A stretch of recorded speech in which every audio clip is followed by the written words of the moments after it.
Hello, Amer. It was nice to meet you here in Almograve and welcome to my channel. This is just a literary channel which also does travel clips and stuff. And it's amazing we met here, a place for the Fisherman's Trail. And we started talking about the Israeli Palestinian thing happening right now. So, first of all, welcome and thanks for joining. And welcome, first of all. Thanks for having me.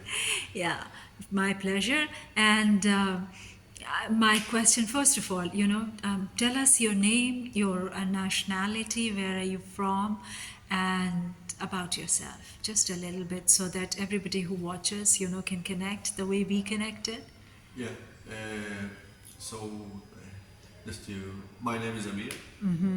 Bre. I'm 27 years old. Technically, I'm from Israel. Right. I'm, let's say, many generations in what was once Palestine. I think where I grew up, the village itself was built and people moved there from Syria in about 1600 in a place called Dalit al-Carmel in the Mount Carmel next to Haifa city. And yeah, I just finished my degree in political science in local government. From this university in Haifa. Ben Gurion in Beersheba. Ben Gurion University. Ben Gurion University in south of Israel. Uh-huh. Yeah. Which is Haifa. No, it's Haifa is north, Uh-huh. but I studied down south, which is about 2 hours from Haifa. And this Ben Gurion University is in which town? In Beersheba. Beersheba. Yeah. Okay, I've heard the names of these places. I used to follow this very closely earlier. And right now the whole world is following it, but we are just all devastated by the genocide going on in Palestine, and it's a very complicated thing. We are going to get to it in a minute. Yeah. But I think that we just started talking with the normal question we start with everybody, where are you from? And you said Israel. Yeah. And I was thinking, you look Israeli to an extent, maybe because of your beard and your looks. People coming from a geographical part look like that.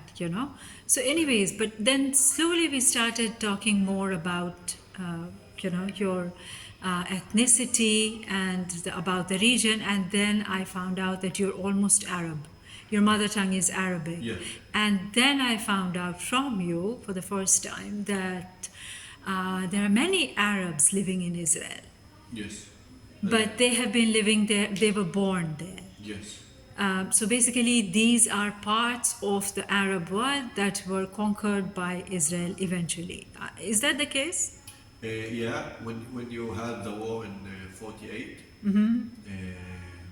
and what is called the Nakba by the Arabs, many, I think most of the Arabs that were in Palestine, what was Palestine before 48, got kicked out to different Arab countries, to Lebanon, to Jordan, and you had Arabs that stayed there, that didn't move, and today there are about 2 million Arabs that live inside the Israeli border, which is not Gaza and the West Bank. These 2 million have Israeli citizenship and can vote and can work and everything like every other. And can study. Yeah. And there is no discrimination against them. Like you would say, like there are some people who talk about the treatment of minorities in every other country. Is that the case? Or, you think they have a free voice? Can they just hold a demonstration against Israel inside Israel? It's complicated because I think there's difference between what the law states and what the culture do. Yes. Because technically they can protest, they can vote, and they can be judges in high courts and even doctors, everything. But you still have that cultural, I think, thing against them. So if they have any chance to give a benefit to an Israeli Jew and Israeli Arab or Palestinian, if there any way that the law can't manage that, I think in some cases it will go to the Jew Israeli favor. And I think they're also in the flags, in the anthem, the things that had the country symbols, it prefers the Jewish identity Over. upon the Arab one. So, like me and like many, we can't find anything to relate to the country.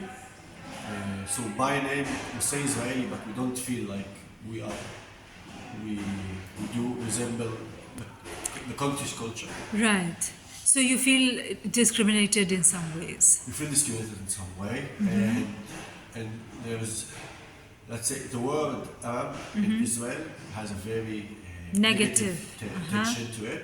So if you say to someone you're an Arab, it's like you're trying to insult them.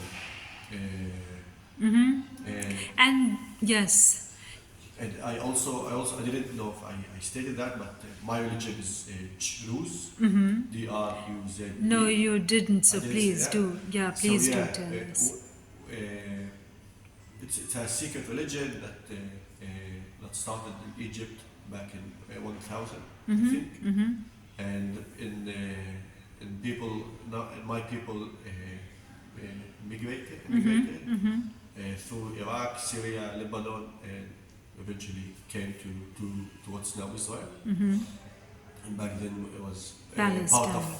part of the Ottoman Empire back then. Right. And many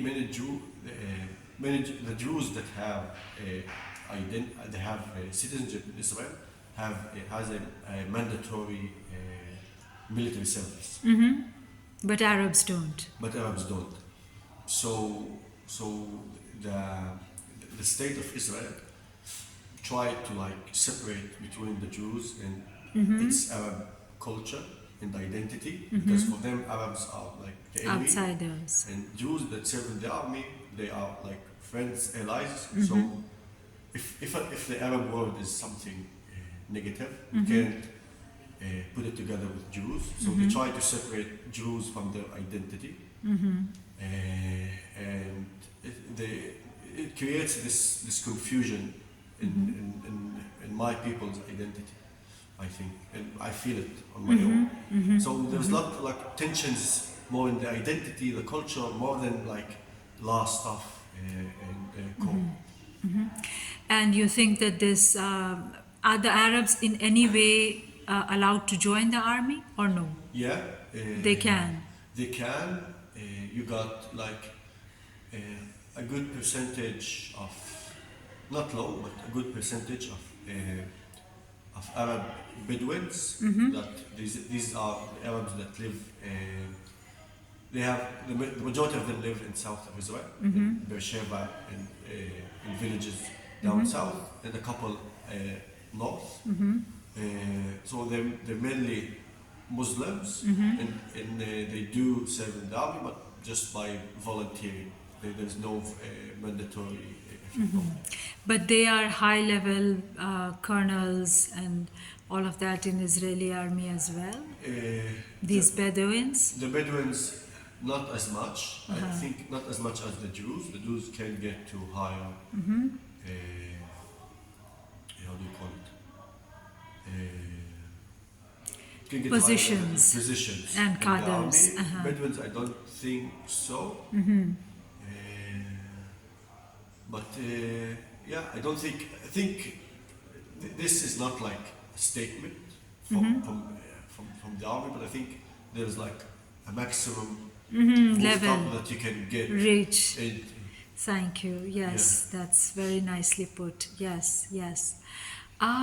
And what do you feel about? I mean, it's a sad thing that's going on in Palestine, and it's a terrible question. But how do you feel about it, and about the recognition of the state of Palestine, by the Western powers? And I'll also join my second question with it.